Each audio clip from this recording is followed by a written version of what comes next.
नमस्ते, आप सभी का स्वागत है आज के इस कार्यक्रम में।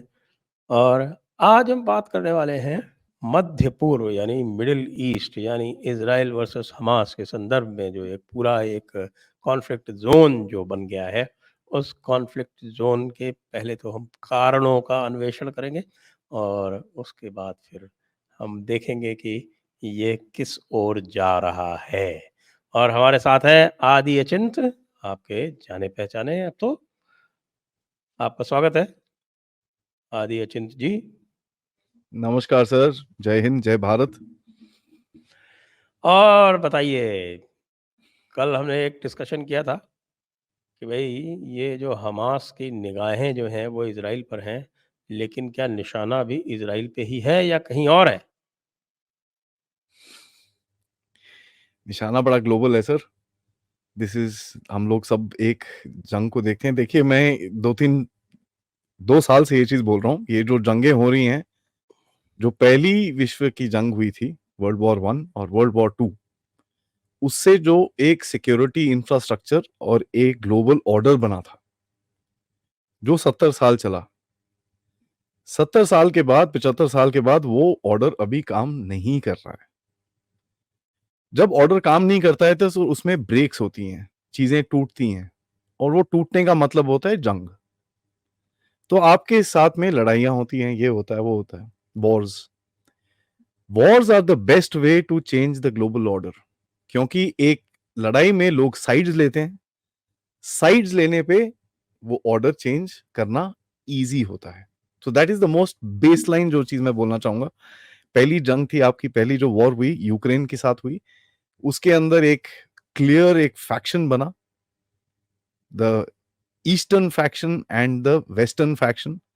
एक सेंट्रल पोल उभर के आया जिसको वो ग्लोबल साउथ बोला गया था। पहले कोई बात ही नहीं करता था इसकी, अब वो उभर के आया, उसको लाया गया। इसके ऊपर आप डिबेट कर ही सकते हैं, there is no problem, but the reality is it is there.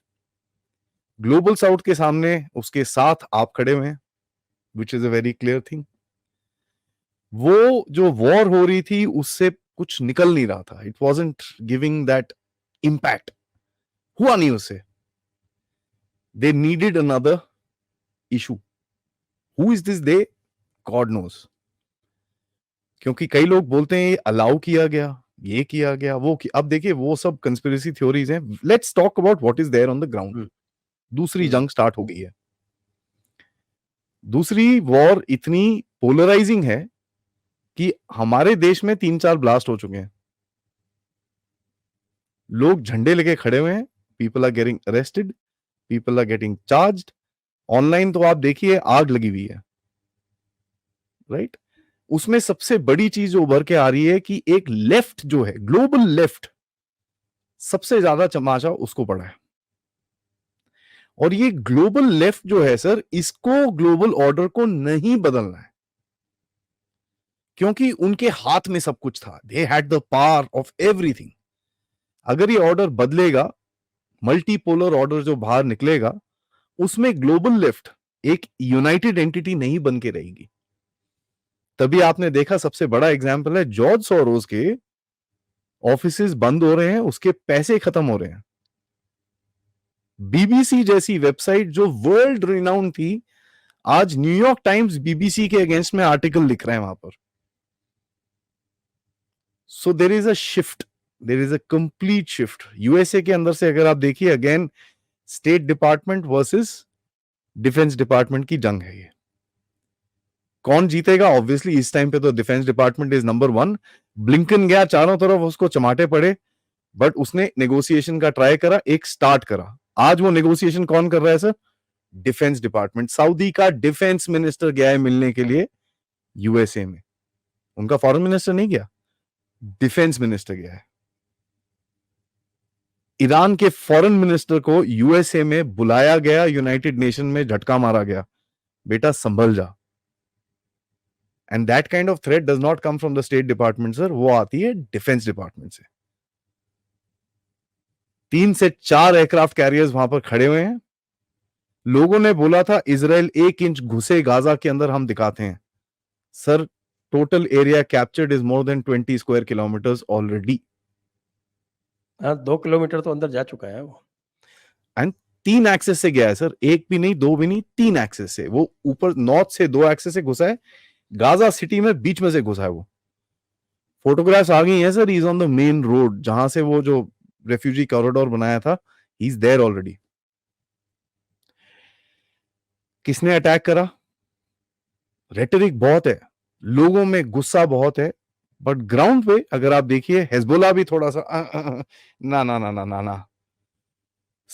Hamas के लीडर से वीडियो वीडियो मैसेजेस आ रहे हैं कि हमने सोचा था यूएस इतनी जोर से अंदर नहीं आएगा, हमने सोचा था कि हिजबुल्लाह दूसरा फ्रंट खोलेगा, हमारे भाइयों को हम बोलते हैं कुछ करो। That is a plea, and ये उनके मेन मिनिस्टर्स हैं सर। हाँ ठीक है, उसने यहां पर एक लेक्चर दिया, आप वो भी देख लीजिए सर। केरला में लेक्चर दिया, कौन एक्सपोज हुआ? लेफ्ट। यू सी द एक एक चार्ट बनता है सर दुनिया में, एक चीज बोलते हैं ना, things just come together automatically. कई चीजें ऐसी होती हैं उसका कोई एक्सप्लेनेशन ही नहीं है। केरला से हमास का क्या कनेक्शन है मेरे को समझ नहीं आया, लेकिन वो कनेक्शन बना, वो बंदा वीडियो कॉन्फ्रेंसिंग में आया और अगले दिन ये लोग सारे एक्सपोज हो गए। You see the way things just fall into place. अब ये ऊपर वाले की दुआ है, दया है, क्या है मुझे नहीं पता सर।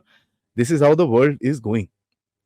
मेरे पास एक दो मैप्स है सर जो मैं दिखाना चाहूंगा, ताकि एक जियोपॉलिटिक्स, जो ग्लोबल जियोपॉलिटिक्स निकल रहा है, उसके ऊपर बात करेंगे। And then we let's take it area by area, region by region, आप जैसे मर्जी बात करेंगे, we will take it through, because USA का एक बड़ा रोल दिख रहा है, यूरोप एक एक शांति दूत बनता दिख रहा है, मिडिल ईस्ट एक स्ट्रॉन्ग प्लेयर बनता निकल रहा है बाहर, कतार अपने थोड़े शांति दूत नहीं बन रहा है वो नहीं सर, वो यूएन शांति दूतों की शरणगाह बन रहा है।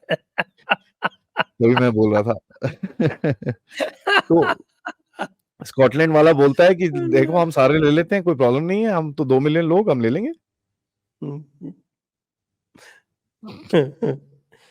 तो देख लीजिए सर, आइए एक आपका रूमर आया, बड़ा आपका बड़ा मैप फनी सा देखते हैं। रूमर आया था। हाँ जी, बड़ा फनी सा रूमर आया कि जेलेंस्की थोड़ा गुस्सा हो रखा था। क्यों? उसको किसी ने बोल दिया कि जो रशिया ने एरिया कैप्चर करा है ना, वहां पर ये पैलेस्टीनियंस को लेके आ रहे हैं। वहां रशिया तो घुसने नहीं देगा, उन्हें लाना तो उसके इनके ही एरिया में पड़ेगा। ठीक है, तो आप मैप डाल देंगे, लेकिन ये वो जो रशिया का इंसिडेंट है सर, वो बड़ा, वो भी डिस्कस करेंगे, दागिस्तान वाला, वो बड़ा इंटरेस्टिंग इंसिडेंट है। तो ये है ग्लोबल मैप सर। इसके अंदर आपको बेसिक स्ट्रक्चर दिखता है, दुनिया जो फिक्स स्ट्रक्चर है। एक ग्लोबल सिक्योरिटी इंफ्रास्ट्रक्चर जो बनता हुआ मुझे दिख रहा है वो ये है। I mean it is basically divided into 3। American hemisphere है, द यूरोपियन अफ्रीकन रीजन है, द इंडियन ओशन रीजन है, एंड द पैसिफिक रीजन है। ठीक है जी। दुनिया में अगर आप देखिए सर, जैसे जैसे टाइम गया है, फोकस इंडियन ओशन में था पहले एंशिएंट टाइम्स में, वो फिर शिफ्ट होके अटलांटिक में गया। जब ये जो यूरोपियन पावर्स, सो कॉल्ड ये सब कॉलोनियलाइजेशन और ये सब होना शुरू हुआ, 2 वर्ल्ड वॉर्स हुई, उसके बाद अभी वो शिफ्ट होके एशिया पैसिफिक बना। चाइना का जो छोटा सा एरा था, मैं दूंगा सर उसको क्रेडिट, चाइना का एरा था 5 साल का, 2013 टू 2017 और 2018 वाज चाइना's टाइम, तो वो एशिया पैसिफिक था। अब वो बन गया इंडो पैसिफिक, क्योंकि फोकस आ रहा है वापस इंडियन ओशन रीजन पे सर। मैं ये क्यों बोलता हूं? जो ग्लोबल पावर्स हैं sir, for security and stability of your, बोलते हैं ना, सप्लाई चेन्स, यूएसए तो छोड़ दीजिए आप, ग्लोब में आपको 3 रीजन्स में स्टेबिलिटी चाहिए ताकि आपका दुनिया थोड़ी स्टेबल चलती रहे। यूरोप क्यों सर? टेक्नोलॉजी हब जर्मनी, ठीक है, what ever said and done, German manufacturing, French technology, it's good, बहुत जबरदस्त है। रशिया का ऑयल है, हार्टलैंड थ्योरी आ जाती है वहां पर पूरी आपकी, राइट, मैकेंडर की हार्टलैंड थ्योरी आ जाती है। मिडिल ईस्ट है जहां पर सर जब तक ऑयल है तब तक तो चाहिए आपको। Secondly, it's the main transport route. लोग बोलते हैं कि मिडिल ईस्ट में एक बार ऑयल खत्म हो जाएगा तो उसके बाद क्या करेंगे वो? सर वो करेंगे कुछ नहीं, वो ट्रांसपोर्ट का धंधा चलाएंगे। ठीक है, they will be consignment transporters, वो शिपिंग करेंगे। वो जो ग्रीस करता था ना सर, एक टाइम पे ग्रीस के पास इतने सारे शिप्स होते थे, ये होते थे, वो धंधा शिफ्ट होएगा मिडिल ईस्ट में, क्योंकि क्या है ना, वहां पर चैनल वैनल है। और आपको पता ही होगा सर, एक एक नदी और जाती है इसराइल के ऊपर, वो बोलता है सुएज बंद कर दो, कोई बात नहीं, मैं एक और खोद दूंगा यहाँ पर। तो ही विल क्रिएट, वो कर सकता है, he can do some stuff there, Jordan नदी के ऊपर ले जाके ही saying I have a project. So there are options there, you know, and it's a very important region, oil हो या ट्रांसपोर्ट हो। तीसरा रीजन है सर साउथ चाइना सी। क्यों? इमर्जिंग एक पार है वहां पर, दुनिया को उसको कंट्रोल करना है, क्योंकि is not a good par. East Asia region आ जाता है। अब ये तीन रीजन्स को स्टेबलाइज करने के लिए जो सिक्योरिटी इंफ्रास्ट्रक्चर आपको दिखता है वो ये है सर, नेटो प्लस। नेटो के साथ हर किसी को जोड़ देते हैं सर, नेटो आ रहा है इंडो पैसिफिक में, फ्रांस के इंटरेस्ट है वहां पर, आइलैंड्स हैं उसके वहां पर, वो बोलता है साहब I am your partner. Britain बोलता है भैया I am your very steadfast friend, आपको जो चाहिए आके ले जाओ। फ्रेंच साफरान के साथ आपके इंजन डील साइन हो रहे हैं, क्योंकि उनको पता है यार, नेटो प्लस अगर इंडियन ओशन रीजन, अगर इंडियन ओशन में आ रहा है पूरा फोकस, तो हमको इसकी ना जो टेल को थोड़ा सा एक्सपैंड करना है। यूक्रेन वॉर के चक्कर में उसने नॉर्थ में फिनलैंड स्वीडन को ले लिया है, तो उसका ऊपर का सेट है, पोलैंड को उसने खड़ा कर दिया है, पोलैंड के पास 5-6 लाख की आर्मी है, यूरोप थोड़ा स्टेबलाइज हो जाता है उससे। और रशिया के पास 2-3 जंग है सर, कॉकसिस में जो जंग है उसमें प्रॉब्लम है रशिया में, ठीक है, कैस्पियन सी के ऊपर इशू हो सकता है रशिया को, अगर ये एरिया स्टेबलाइज डिस्टेबलाइज होता है। अगर ईरान को कुछ होता है, रशिया का सदर्न फ्रंट कैस्पियन सी से थोड़ा गड़बड़ हो जाता है। तो इज उसको यूक्रेन में एक उसको फंसा के रखा हुआ है, वो खत्म नहीं कर पा रहा सर, जो भी कह लो, he is not able to finish that. अब वो रुका हुआ है कि भाई नेटो आके मेरे को ना मार दे यार, अगर मैंने ये ज्यादा जोर से कर दिया, whatever his reasons are, ground reality इस टाइम पे यही है। अभी एक और जंग, एक और वॉर शुरू हो गई है मिडिल ईस्ट के अंदर। इंडियन ओशन को बचाने के लिए सर आप आईएमएक कनेक्शन कर रहे हो। अब देखिए सिक्योरिटी इंफ्रास्ट्रक्चर के साथ सबसे इंपॉर्टेंट चीज क्या चाहिए सर? Economic links. तो on the west side you got the IMEC which will come up, and you on the east side you got the quad. इन दोनों को प्रोटेक्ट करने के लिए बनता है I2U2 जो इंडियन ओशन रीजन और नेटो को जोड़ेगा, और इस तरफ बनता है ऑकस जो बाकी यूरोपियन पावर्स को ड्रैग करके लेके आता है इंडियन ओशन रीजन के अंदर। सो ये है ग्लोबल सिक्योरिटी इंफ्रास्ट्रक्चर जो बन रहा है सर। एंड ये जो एक जंग है, जो ये वॉर है इजराइल की, ये जो एक सेंट्रल क्वेश्चन है सर मिडिल ईस्ट का, इसको रिजॉल्व करने के लिए बना है और इसके रिजॉल्व करने के लिए यूज किया जाएगा। नो, इसके अंदर सबसे इंपॉर्टेंट एक ही सवाल है सर, अभी ये वॉर है मिडिल ईस्ट में, इसमें कौन सी कंट्रीज हैं जिसको आईएमएक में इग्नोर किया गया है? Well, Oman, Qatar, Bahrain, Kuwait, Iraq, ठीक है जी। सीरिया, तुर्की, ईरान। तो आप देख लीजिए अभी आज कौन फटक रहा है सबसे ज्यादा? कतर, तुर्की, ईरान। ओमान के साथ बाय द वे आपका एक पोर्ट है, तो वो बोलता है कोई बात नहीं, मैं पोर्ट, आप थोड़ा बहुत ट्रैफिक इधर दे देना मेरे साथ, मैं अभी रेलवे लाइन बना दूंगा रियाद के लिए। He is already talking about it. Yes, Oman के इट इज कोस्ट पे पॉसिबल आपका आल्सो, वो वो बोलता है feasible मैं भी कोई है। नहीं, आप कोई बात नहीं, जिस दिन पर्शियन गल्फ में थोड़ा गड़बड़ होगा आप यहां से ले जाना, कोई इशू नहीं है। मेरे को आईएमएक शाईमैक मत करो, मैं अपने पैसे दे दूंगा, I will make the railway line, port आपके पास ऑलरेडी है ही साहब, आप शुरू हो जाओ, कोई टेंशन नहीं है। वो बड़ा ही नोज यार, नहीं नहीं नहीं, इसमें घुसना नहीं है, इसको जरा लेट्स कोऑपरेट विद इट। बाकी 3 कंट्रीज हैं सर, ईरान, तुर्की एंड कतर। तीनों का रोल बनता है, निकल के आ रहा है बड़ा क्लियरली हमास के साथ। इन तीनों का बैकर कौन है सर? बीआरआई पार्टनर है कतर सबसे ज्यादा, आपको पता है 2030 जो इनका एक विजन है, अब वो सऊदी ने निकाला ना 2030, तो इसने भी निकाल दिया एक 2030। उसमें सबसे बड़ा पार्टनर कौन है? चाइना। ठीक है, तुर्की बोलता है साहब नहीं नहीं यार, ये तुम वहां से लेके जाओगे तो मैं तो धुल गया बीच में। तो वो आज लगा हुआ है भाई इजराइल, तू मैं देखता हूं, मैं I am still alive, you remember अता तुर्क, ये वो टैं टू करी जा रहा है। वो उसने इतना बड़ा लेक्चर दिया, बोलने के लिए धमकी दे रहा है एकदम। ठीक है, बट सबसे बेस्ट चीज बताऊं, धमकियां दे रहा है। 21 अक्टूबर को टर्की के थ्रू अजरबैजान से भरा हुआ एक तेल का शिप टर्की से निकला है और इजराइल में लैंड किया है।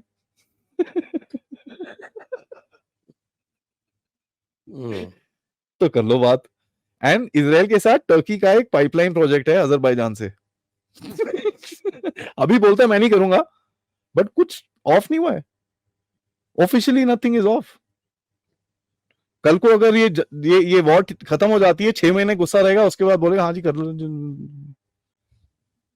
पैसे तो उसको भी बनाने हैं ना सर। वैसे तो टर्की जो था वो अच्छा, जिसको हम कहें कि अतातुर्क ने उसको एक बनिया मुल्क बना दिया था, लेकिन अब ये जो है वो वापस उसी आपके जिसको हम कहते हैं वो हार्ड लाइनर वाले में जाना चाहते हैं। ठीक है, ईरान को अभी समझ नहीं आ रहा है। मैं सही में बताऊं, ईरान इज कंफ्यूज्ड। उसको लगा नहीं था यार पूरी दुनिया आके खड़ी हो जाएगी, क्योंकि देखो सर ऐसा है, ये अटैक तो होते रहते थे।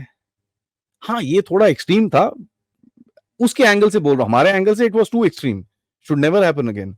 बट ईरान बोलता है यार ये थोड़ा एक्सट्रीम था, ये हुआ क्या है यार। पहले तो आईसिस भी इतने काम करता था, पूरी दुनिया इतने नहीं भड़कती थी। हाँ यूएसए ने आके बॉम्बिंग शॉम्बिंग करी, लेकिन यहाँ तो पूरी दुनिया में मिट्टी पलीत हो रही है मेरी। इसका मैं थोड़ा-सा डिकोड करूँ, प्रयास कर सकता हूँ मैं, जी सर, तो आप हमें इसको बताएँ। निकाल सकते हैं sir, we are done, I mean we can remove the ठीक मैप। है, तो ये आपके जो टॉप 5 जो आपके जो $30 ट्रिलियन कंट्रोल करते हैं, उनमें से जूइश होल्डिंग कितनी है? 98.73% सर। लिटरली सारी है। ये आपके रॉथस्चाइल्ड्स क्या है?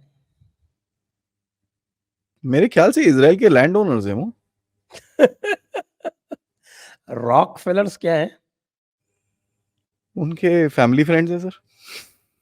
फैमिली फ्रेंड के अलावा उनके ओरिजिन भी जूइश ही है, वो जूइश जूइश ही है। बैप्टिस्ट कंबाइन है। Yep. तो उनका एक पार्ट जूइश है, एक पार्ट बैप्टिस्ट है। तो ये भी उनका हो गया, तो फैमिली रिलेटिव्स हैं जूइश। जूइश कुछ लोग हैं, अभी भी जूइश हैं, कुछ लोग जी बैप्टिस्ट बन गए थे, तो दोनों आपस में कनेक्टेड है। तो ये हो गया आपके रॉथस्चाइल्ड हो गए, ये हो गए, बाकी आपके बड़े-बड़े बैंकर्स जितने भी बिज़नेस वो सारे के सारे। तो आप ये बताएँ कि सोरोस इसमें कहाँ फँसेगा? क्या कर लेगा सोरोस के जो प्यूनी $15 मिलियन या 1 बिलियन, 2 बिलियन डॉलर, वो क्या कर लेंगे? सर, वही तो कर लेंगे ना, जो उनकी स्पेशलिटी है वही करेंगे। गदर मचाना उनकी स्पेशलिटी है। Street violence is been there speciality of the left. ठीक है, और ये वही कर रहे हैं। आप देख लीजिए कहीं और क्या हो रहा है, everywhere it is the same thing, street violence. इनको क्या लगता है सर, ये रेवोल्यूशनरी जो थॉट प्रोसेस है ना, कि मैं स्ट्रीट में लोगों को ले आऊं, सब कुछ इधर उधर हो जाएगा। इनको ये नहीं समझ में आ रहा है यार, भारत ने जो एक गेम खेला था स्ट्रीट वायलेंस के टाइम पे, वो बहुत लोग खेलना शुरू हो गए हैं अभी। स्ट्रीट वायलेंस जब भारत में हुई थी, हम लोग बड़े गुस्सा होते थे, गवर्नमेंट कुछ कर नहीं रही। लेकिन गवर्नमेंट को करना क्या था, गवर्नमेंट ने वेट करा, आराम से बैठे हो, कोई बात नहीं, करते रहो।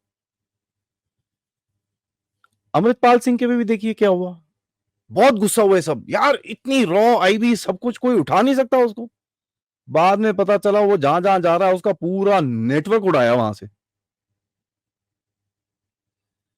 So if you look at the Italian model, Italy में भी प्रोटेस्ट हुए, क्या किया उसने, बुलडोजर। जर्मनी में प्रोटेस्ट हो रहे हैं सर, वो ग्राउंड पे कुछ नहीं कर रहा, हाँ ठीक है थोड़ी ठुकाई ठुकी करते हैं, वो सब करते हैं। What are they talking about, भाई तुम खड़े हो, हमने आइडेंटिफाई कर दिया है, जरा अपने कपड़े पैक कर लो क्योंकि तुम जहां से जा रहे हो। They will break the network from inside. तो ये $15 मिलियन, ये वो तो सर आपको ये पता है, 15 मिलियन तो यूरोप में प्रोटेस्ट में खर्चा हो गया होगा इसका। There are lot many that will fund all this.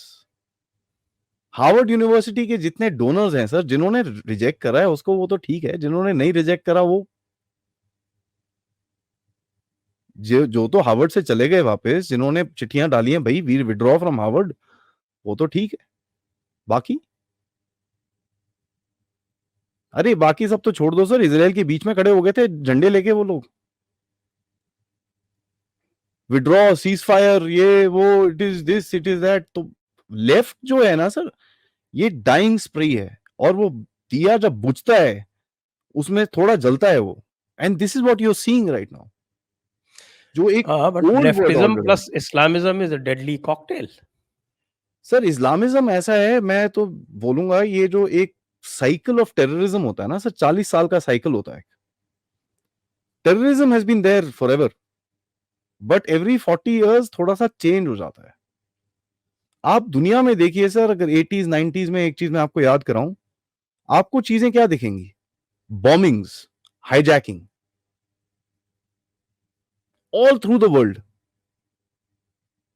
Khalistani करते थे, आयरिश वो जो वो थे, वो क्या नाम है, आईआरए वाले, वो करते थे, पीएलओ वाले कितने करते थे। That was a streak of terrorism. उसके बाद क्या हुआ? उन्होंने बोला यार ये हम लोग ये अटैक्स तो करते रहते हैं, बट विदाउट होल्डिंग लैंड हम कोई फायदा नहीं है। वो चेंज हुआ, दे स्टार्टेड कैप्चरिंग एरिया। आपके साथ भी क्या करते थे सर? एक कहीं पे जाके छुप जाएंगे, दे कैप्चर दैट एरिया, उसके बाद आप लड़ लड़ के उनको निकालते हो वहां से बाहर। They did the same thing all over the place. यहां पर भी देख लीजिए सर, गाजा में क्या कर रहे हैं लोग? कैप्चर द एरिया, अभी आप लड़के निकाल रहे हो उनको बाहर। आईसिस ने क्या किया था? गाजा का तो किस्सा अलग ही है। ठीक जो है, कह रहे हैं ना बट फ्री गाजा से, पैलेस्टाइन, सुनिए मेरी बात, गाजा से सर, मेरी बात सुने एक मिनट। हाँ जी, भाई ये इनका तो ये है ना, इनका नारा तो ये है कि फ्री पैलेस्टाइन। अब आज की जो समस्या है वो केवल इसीलिए हुई क्योंकि इज़राइल ने ये पैलेस्टाइन का ये जो एरिया था इसको फ्री कर दिया। 2005 में उन्होंने इसको फ्री कर दिया, और फ्री करने के बाद में यही नहीं, उसमें 7-8 हज़ार जो इज़राइलीज़ थे उनको ज़बरदस्ती निकाला, या, ज़बरदस्ती निकाला। और वो दे सारे सी हैड कोस्ट में देयर रहते थे by the way. They had there beautiful farms, या ऑर्चर्ड्स और ऑलिव के और ग्रेप्स के और जो है बढ़िया-बढ़िया ऑर्चर्ड्स थे, और उनको सबको उन्होंने वहाँ एज़ इट इज़ छोड़ा, जिसको हमास ने आके बाद में देन दे इलेक्टेड हमास इन 2006, और हमास ने वो सारे ग्रीन हाउसेस डिस्ट्रॉय कर दिए। देख लो। अब और उसके बाद जो है वो कहते हैं साहब हमको पैसे दो, हमको आप एड दो, और हमको जो है ब्लड मनी दो और सब कुछ करो। सर वो तो टेररिस्ट स्टेट का तो एक वो होता ही है ना पाकिस्तान, और इसमें आप देख लीजिए, भीख मांगने की तो आदत जाएगी नहीं कभी भी। मैं भी सोचता था पाकिस्तानियों ने कहीं मोर से तो मोर सीखा ऑफ अ होगा। ब्लैकमेल, एक्चुअली ये ब्लैकमेल है, हाँ, और ये सेम थिंग सर, ब्लैकमेल। आप वही बोल रहे हो, न्यूक्लियर ब्लैकमेल ये करते थे, वहां पर वो सिविलियन ब्लैकमेल ये वो करते थे। उनके पास थैंकफुली न्यूक्लियर बॉम्ब नहीं है, नहीं तो वो भी यही काम कर रहे होते, हम फेंक रहे पैसे दो। सो एक ये जो साइकिल, लेकिन एक गाजा से एक नया साइकिल निकला है sir, which is heinous terrorism. ये थोड़ा हमको देखना पड़ेगा, will this convert to the next way of terror, कि आप इतना गंदा टेररिज्म करो कि लोगों की रूहें कांप जाएं sir. And that is something I am worried about, कि किस जी, जब लोग, आप ऐसे अटैक्स करो कि people just don't know how to react, रोएं, चिल्लाएं, क्या करें। So this is a cycle that we'll have to be careful of, कि भाई ये साइकिल अगर दोबारा निकलती है और एक ये नया एंगल, एक रेडिकलाइजेशन इस एक्सट्रीम पे जाता है, that is something that we need to be worried about sir. But थोड़ा सा मिडिल ईस्ट पे मेरे को बात करनी है सर। मिडिल ईस्ट में एक बड़ी इंटरेस्टिंग सी चीज हो रही है। जॉर्डन बोलता है अमेरिका को कि साहब हमको ना एयर डिफेंस वेपन दे दीजिए आप।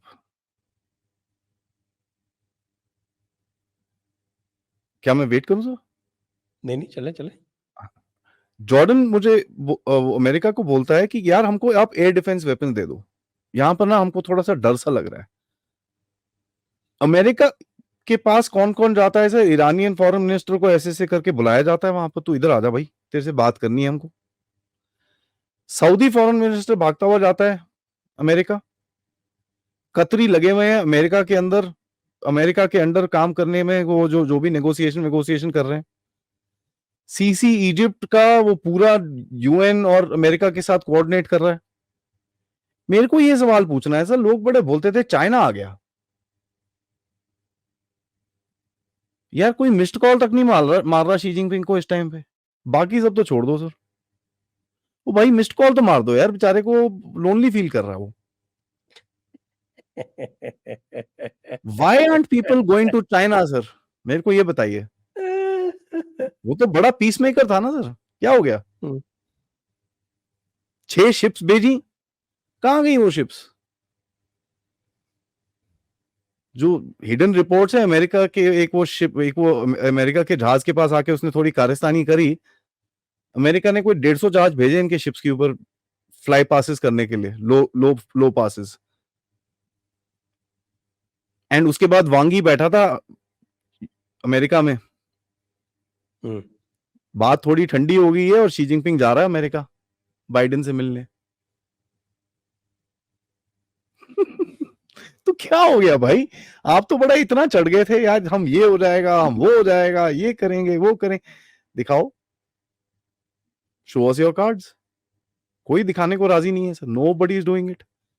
तो एक अमेरिका इन डिक्लाइन, जो एक वेस्ट इन डिक्लाइन का एक जो नैरेटिव था कि भाई ये तो गए, जा रहे हैं, 2050 तक खत्म हो जाएंगे, देखेंगे एक नया सिक्योरिटी आर्किटेक्चर बना के जाएंगे, जिसके बारे में जयशंकर साहब ने बात करी थी काउंसिल ऑफ फॉरेन रिलेशंस में, जहां पर उन्होंने बोला था अमेरिका को एक चीज समझ आ गई है कि वी कांट डू एवरीथिंग, हम नहीं लड़ सकते अब, तो हमको लोगों के साथ एक मल्टीपोलर ऑर्डर बनाने की जरूरत है, जिसमें रीजनल सिक्योरिटी आर्किटेक्चर को डिजाइन किया जाएगा, जो मैंने आपको मैप में दिखाया था सर। सो ये जो एक वॉर है, उसका सेंटर पीस जो है वो भारत ही हो सकता है और कोई हो नहीं सकता, आप देख लीजिए, नहीं आप मैप देख लीजिए because of sir, it's size and because of its location. या सिंपल। तो सर ज्योग्राफी रॉबर्ट कैपलन की वो डेस्टिनी। किताब है ना, द कर्स ऑफ ज्योग्राफी, एक किताब है, ठीक है, अब आप उसको पढ़ के देख लीजिए, आपको पता चल जाएगा। पाकिस्तान यही तो कर रहा था, अपनी ज्योग्राफी लिवरेज कर रहा था इतने दिनों तक। आज उसकी वैल्यू नहीं है ना सर, अभी वो सोच रहा है यार अगर ईरान नेक्स्ट टारगेट है तो मैं जरा अपने बेस बूस खोल दूं क्या अमेरिका के लिए। अब देख लो सर, वो इतना करेगा, वो एक आधा बिलियन लेना है ना उसको, तो बोले सर ड्रोन बेस बना लो सर, यहाँ पर आप यहाँ पे थे ना।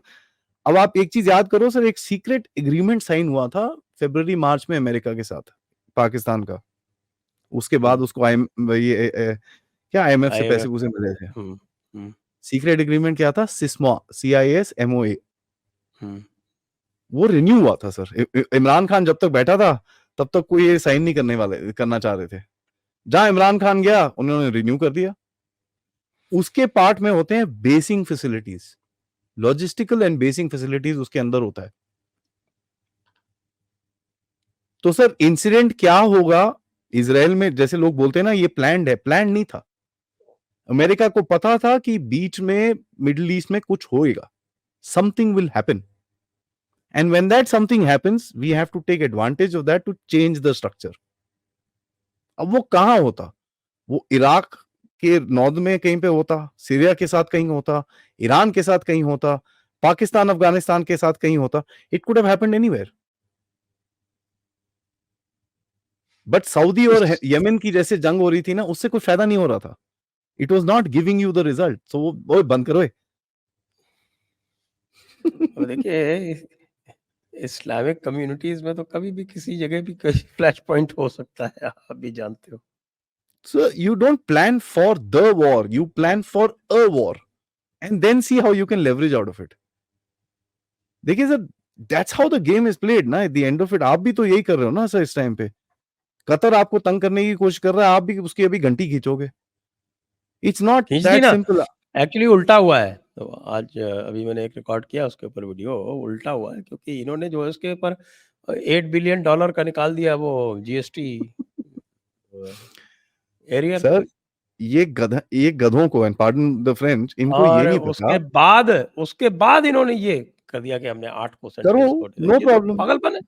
नो प्रॉब्लम, करो।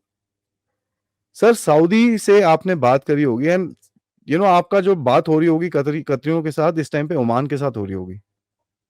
सर सऊदी के साथ आपका वो है, and Saudis hate the Qataris. Absolutely. तो अभी ये अगर ये पूरी बेवकूफी करेंगे ना, पूरी जीसीसी में ये बिल्कुल अलग थलग हैं। कोई नहीं मानता थोड़ा इसको। बहुत जीसीसी में कुवैत से इनकी थोड़ी बहुत रहती है, कुवैत सर न्यूट्रल सा रहता है। अदरवाइज बाकी सारे जीसीसी के मेंबर्स, हाँ बहरीन, यूएई, सऊदी, ओमान भी है ना जीसीसी में। सर ओपेक का पार्ट नहीं है ये, ठीक है, ओपेक ऑयल का है ही नहीं पार्ट इसके नहीं है। पास, ओपेक का पार्ट कहाँ से तो होगा? ठीक है सर, ऑयल अब ठीक है, मैं भी गैस ही गैस है, और वो गैस जो है ये गलत होल से निकालता रहता है। निकालने दो सर, हमने ले ली दूसरी जगह से ना। और जिस दिन ये हुआ था उसी दिन मैंने बोला था साहब ये नेगोशिएट कर रहा है आपके साथ, ये नेगोशिएट कर रहा है आपके साथ। इसने इतना तक मैं बता रहा हूँ, अभी 3-4 दिन में 5 दिन में अंदर से फोन आएगा, साहब ऐसा है वो पैलेस्टीनियन ना थोड़े ज्यादा मर रहे हैं वहां पर, थोड़ा दवाई शवाई भेज सकते हैं आप बोला हाँ जी भेज देते हैं, क्या प्रॉब्लम है, ये लो जी जाओ। सो इफ यू सी, ये जो एक नया सिक्योरिटी आर्किटेक्चर के अंदर है सर ये सब कुछ, दिस इज द गेम। अब ये सिक्योरिटी आर्किटेक्चर के ईच एरिया के अंदर अलग अलग चेंजेस हैं सर, हर जगह पे। And China will not sit quite. आप देख लीजिए, चाइना ने वो नेपाल वाले को बुलाया वहां पर, लेकिन वो बेचारा गुस्सा होकर आया वहां से, वो उसको बड़ा इग्नोर सा फील हुआ। मॉलडीव में एक अभी वो खड़ा हो गया, थोड़ा सा टूटना कर रहा है, not much of a challenge, हो जाएगा वो हैंडल। एंड वैसे भी सर मॉलडीव स्ट्रेटेजिकली वो थोड़ा साइड पे है, यू नो ऑनेस्टली, उसको ये नहीं पता कि भाई you can be ignored.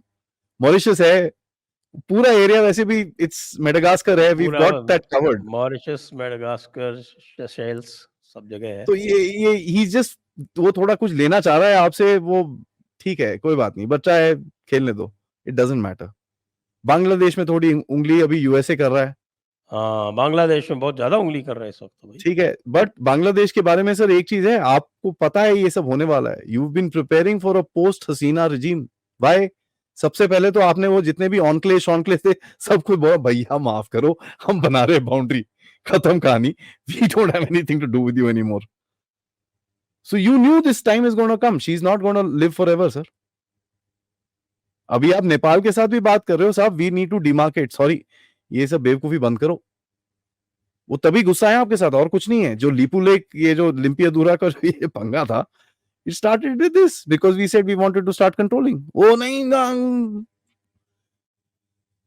Bhutan के साथ lot of people are creating this thing, but people need to understand, जो भूटान का बॉर्डर डिस्प्यूट नॉर्थ का है, जहां पर आपका कुछ कनेक्शन नहीं है उसके साथ, आपकी तरफ से भूटानीज को फ्रीडम है कि आप वहां पर उसको रिजॉल्व कर लीजिए, हम you can take our advice, but we are not involve. You will not talk about Sakteng जो ईस्ट में है, और डोलम जो वेस्ट में है, उसके बारे में आप बात नहीं कर सकते। वो ऊपर की बात कर रहा है, बट न्यूज वो हेडलाइन के बाद आगे कुछ पढ़ता नहीं है ना, हमारे सारे हेडलाइन रीडर्स हैं सर, उसको थोड़ा क्लिक रीड मोर करके नीचे पढ़ेंगे तो आपको दिखेगा, कोई नहीं पढ़ता वो, अब प्रोपेगेंडा बना के खड़े हो जाते हैं लोग।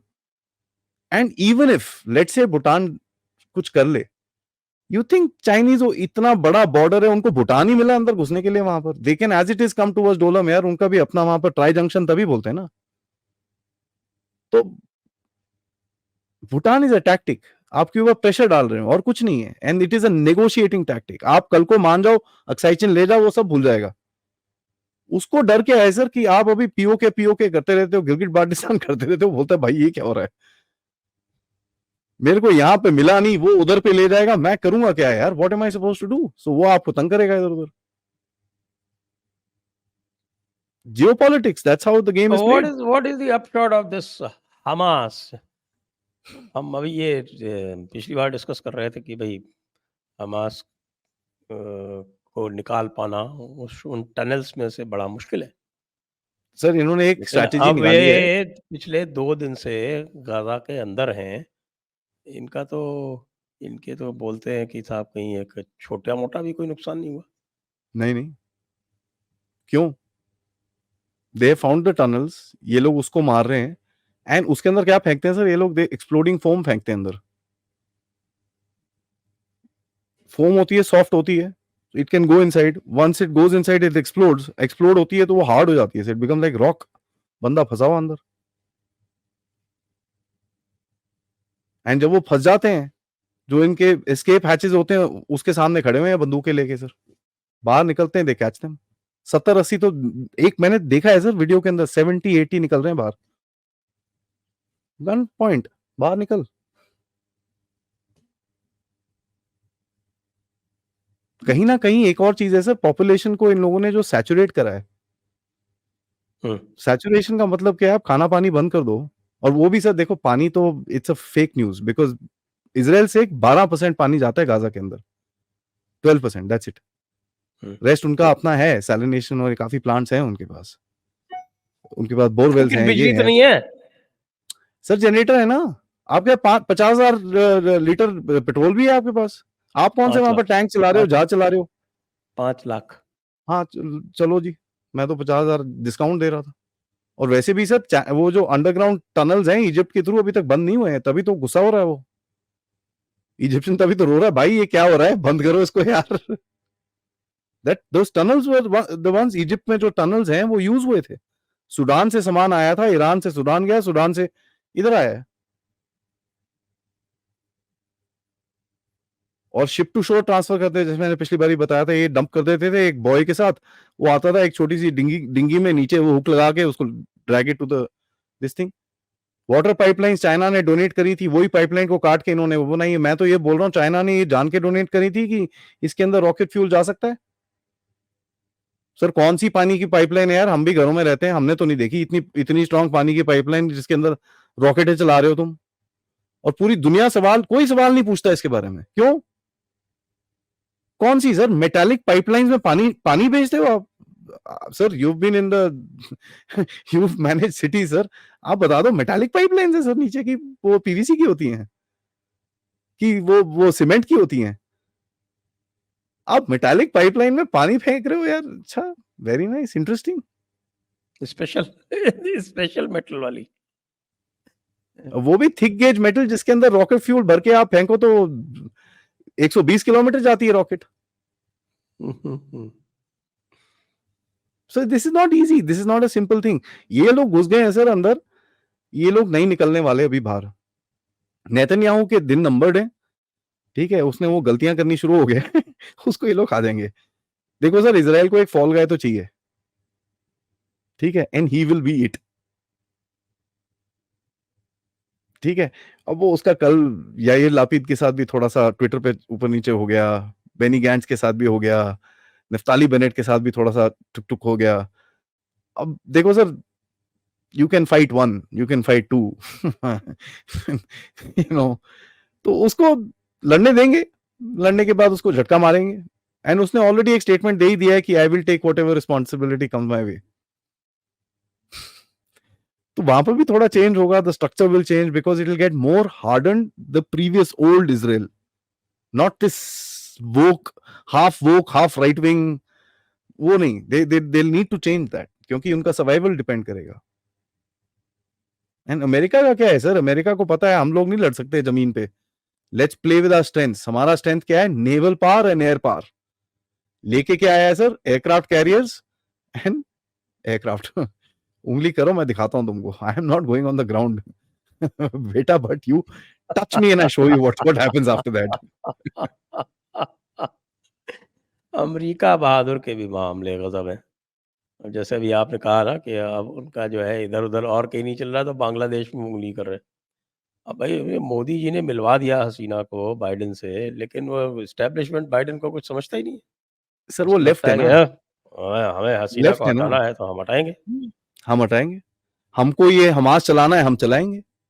एक एक एक वो अमेरिका की स्पोक्स पर्सन है स्टेट डिपार्टमेंट की, रूथ समथिंग, मैं उसका नाम भूल गया, मैं उसको लिंक भेजता हूं मैं आपको सर। वो तो कहती है Hamas was a part of the global left infrastructure, खुलने में बोलती है सर, बाकी छोड़ दो।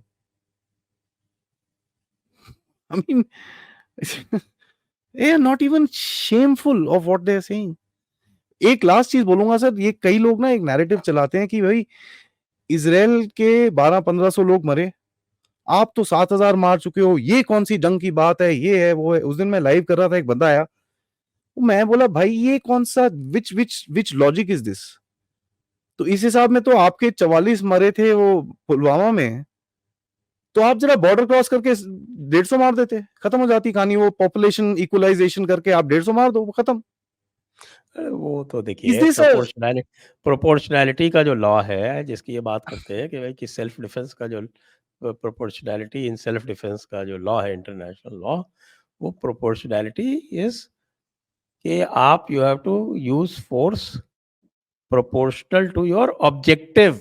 आपका ऑब्जेक्टिव क्या है? आपका ऑब्जेक्टिव है कि हमें सेल्फ डिफेंस के लिए हमास को खत्म करना है, तो they will use force proportional to that. हाँ, और उसमें बालाकोट में जाके सिविलियंस के न्यूक्लियर बॉम्ब पीछे नहीं अगर फेंकोगे। वो छिपते हैं तो सिविलियंस मरेंगे, सीधी सी बात है। That is so that is the least bit of the problem as far as and मेरे को इंटरनेशनल लॉ बुरा इज लगता है कंसर्न्ड। सर, बच्चे मरे हैं, ये हुआ है, it's terrible. But the main thing is, मुझे ये बताइए, 10 दिन से वो बोल रहा है इजराइल, भाई यहां से चले जाओ, यहां से चले जाओ। अब लोग भी इतने बावले हैं, वो हिमास बोलता नहीं यहां से मत जाओ। अरे भाई तुम्हारे ऊपर, तुमको पता है क्या आने वाला है, कोई हिलता नहीं है। अब वो क्या करेगा सर, वो तो फूल देखिए देगा साहब, उनको उस तरह? you have to go through the Hamas charter. According to Hamas charter, everybody is a soldier, thank you. everybody is a combatant. तो किसको आप हाँ, सिविलियन मान रहे हो? उससे याद आया, उनका एक लीडर कहता है ये जो टनल चनल बनाए थे ये तो हमास वालों के लिए है, ये सिविलियन के लिए थोड़ी और है। क्या है, सिविलियन के लिए थोड़ी। खत्म कहानी है। बोला ये ना अपनी मिट्टी पलीत खुद करते हैं, इनको हम क्या बोले यार। हम बेचारे सोचते हैं चलो ठीक है, ये कुछ कुछ गलत चीज बोलेगा, हम उस पर वीडियो बनाएंगे लेकिन ये खुद ही ले लेते हैं अपनी। They killing their own cause. And मैं तो बोलता हूँ कंटिन्यू इट, बिकॉज सबसे बड़ा ये जो फटका लगा है ग्लोबल लेफ्ट को, I am so happy. And अभी जो लेफ्ट में इतने सारे वो फ्रिंज एलिमेंट्स थे वो बाहर निकल रहे हैं, इधर वो सीधे हो जाते हैं। हमने देखा शैला रशीद बोलती है साहब मोदी जी थैंक यू हमको सेफ रखने के लिए। अब उसने सिंसियरली बोला ना बोला, लेकिन पब्लिक डोमेन में बोला, ठीक है। पहले जो पब्लिक डोमेन में पैसे लेके बोलती थी, उसी हैंडल से आज उसने ये बोला है। तो अब हम आज की चर्चा को यहीं पर अब विराम देंगे। सभी दर्शकों को बहुत बहुत धन्यवाद। आदि जी आपको भी बहुत बहुत धन्यवाद। थैंक यू जय सर। हिंद, जय भारत, वंदे मातरम। जय हिंद, जय भारत, वंदे मातरम सर।